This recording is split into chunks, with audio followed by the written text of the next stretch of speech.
Luluto naman po tayo ng spaghetti con tono. Yan po, lagyan natin ng olive oil.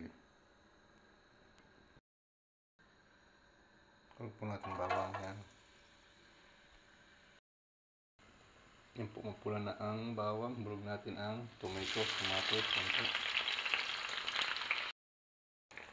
Bulog na rin po natin yung tuna, yung tono. Dudurugin natin yan.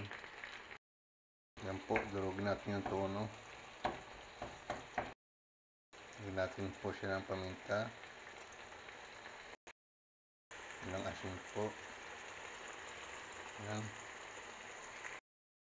Lagyan din po natin siya ng prezzemolo. Yan. Halo lang po. At paghahalo, durugin natin yung tono. Yan. So, habang nagkukulo yan, hulog natin yung spaghetti doon sa kabila. Yan. Yung yan po, nilipat po siya dito sa maliit na apoy. At dito ko naman nilagay po yung spaghetti sa malakas na apoy. Yan, yan. Malapit na po yung maluto. Yan po, paluto na ito. Kapit na. Hulog ko naman spaghetti ngayon. Yan.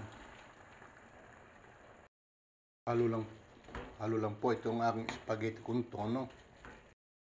Okay, yan. Luto na po ang aking spaghetti con tono.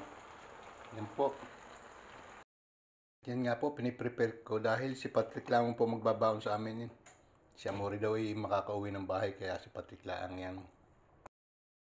So yan po ang aming baon ngayon, February 29. Ayan po ang akin, insalata laang, 2 itlog, kamatis. Yan po ang kay Patrick at si Mrs. ay makakauwi po ng bahay. Okay, thank you po for watching. God bless po.